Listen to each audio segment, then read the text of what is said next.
Well, good morning, ladies and gentlemen. Good morning, particularly, if I may say, to our Premier, Denis Napthine, and to Peggy, but also very particularly to the two former Premiers who are in the room. It's great to see both of them here, Jeff Kennett and Ted Baillieu.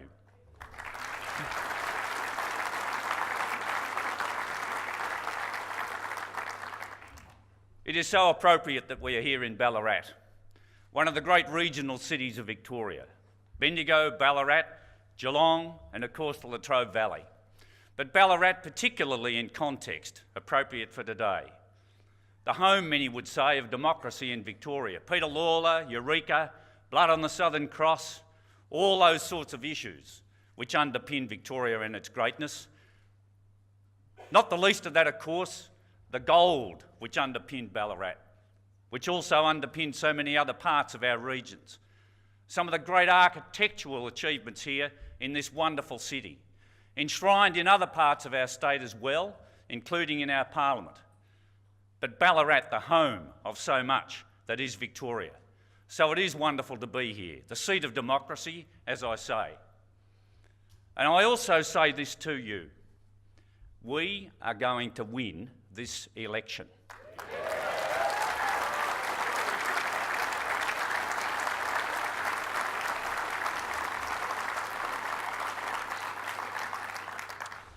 I believed it in 2010 when Ted and I had the privilege of leading our coalition into government, and I believe it now, that we will win this election.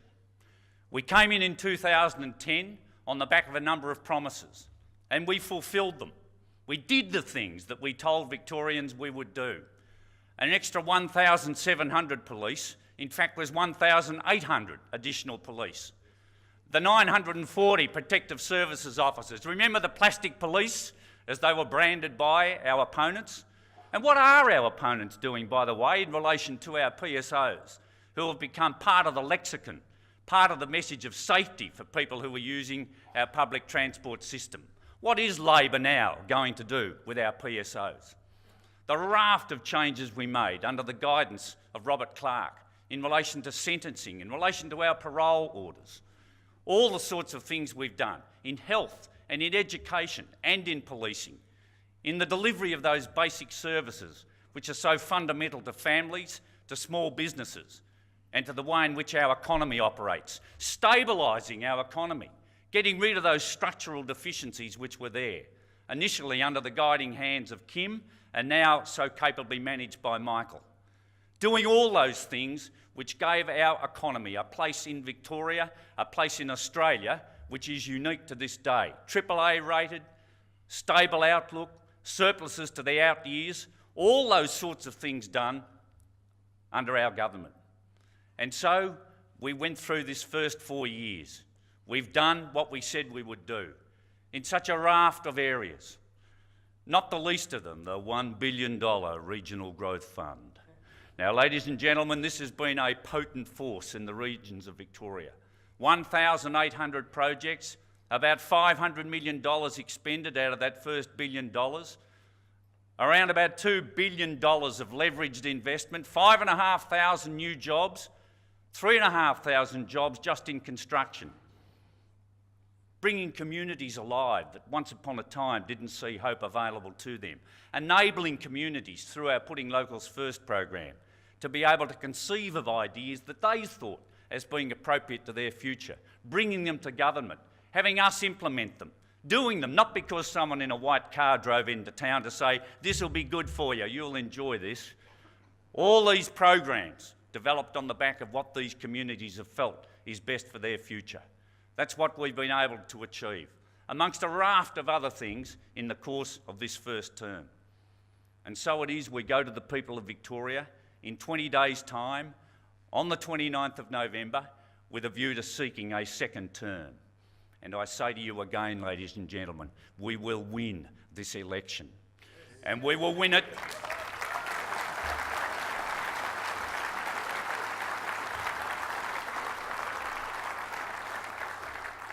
We will win it not on the back of some self-grandisement or some sense of entitlement. There is no such thing. You have to fight to get there. And having got there and having won government, You have to fight to keep it, and that is the way it should be. And yes, it will be tight. There's no question it will be tight. Politics is the contest of ideas, and we've got lots of them. And we've been able to translate them into policy and now translate them into initiatives which underpin what we take to the Victorian people. And they are many. It is a clear, coherent, comprehensive plan for the future of our great state. That is what we offer the voters of Victoria. Not only Metro Melbourne, but for the regions, for the whole of our great state. That is what we offer. 200,000 people to be employed over the coming 5 years. 850,000 people to be trained, retrained. 60,000 apprenticeships. And all the sorts of programs that otherwise will run through the regions. Louise has touched on some of them, as has Craig. That $220 million to standardise the line between Mildura and Geelong. We remember the promises in days gone by. We are going to do it, ladies and gentlemen. We are going to do it. We have funded it into our budget. We are going to do it. The Echuca-Moama Bridge. The day Cook beached the boat, he stepped ashore and said, "Where's the Echuca-Moama Bridge?" We have funded it, $96 million on the table. We now want New South Wales and the Commonwealth to come to the party. We are going to do it.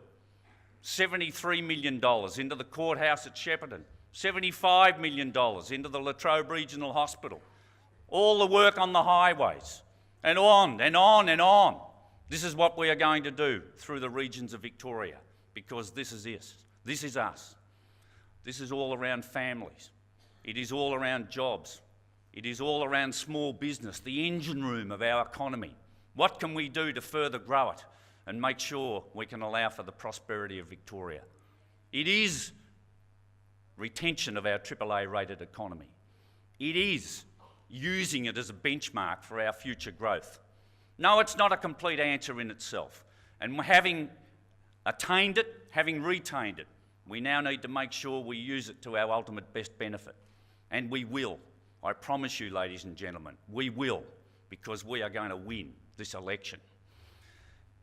Against this, the Labor Party, or should I say, Mr Andrews. Because interestingly enough, the Labor Party has largely vacated the stage. It is all Mr Andrews, Dan Andrews, small target, ad hoc, quick grab, back to base. No coherent plan. There is no proposal by Labor for the good of Victoria in its totality. We are not seeing it.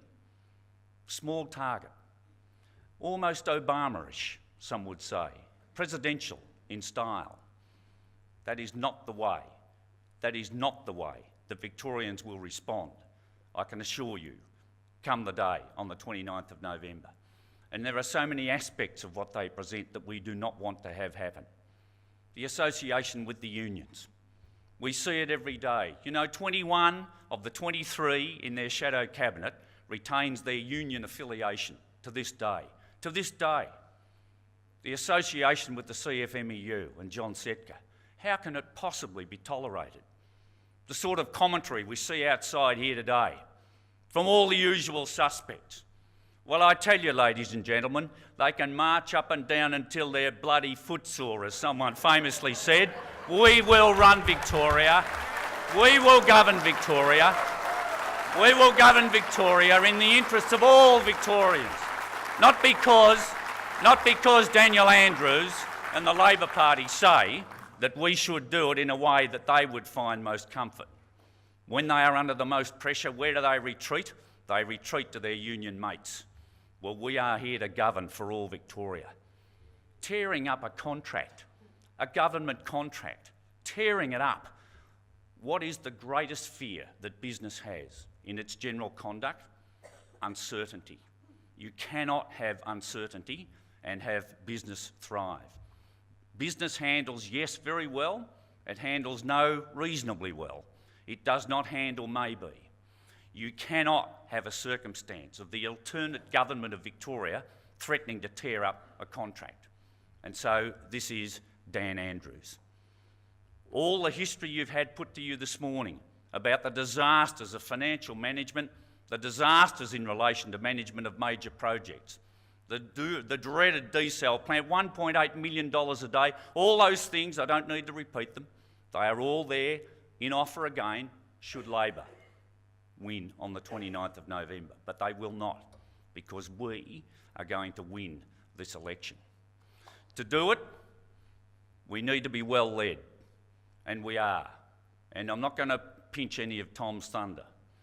Just suffice to say, I've known Denis Napthine for 22 years or thereabouts since I've been in Parliament. We are good friends, the vet and the lawyer. A couple of simple country boys. We both love what we do. We are fortunate and honoured to do what we do on behalf of the people of Victoria and on behalf of our respective parties. We are two proud independent parties who have come together for a common cause, and that is to provide good government to the state of Victoria and to look after its citizens. That's what we've done in this first 4 years, and I tell you what, ladies and gentlemen, that's what we're going to do in the next 4 years, because we are going to win this election. Thank you.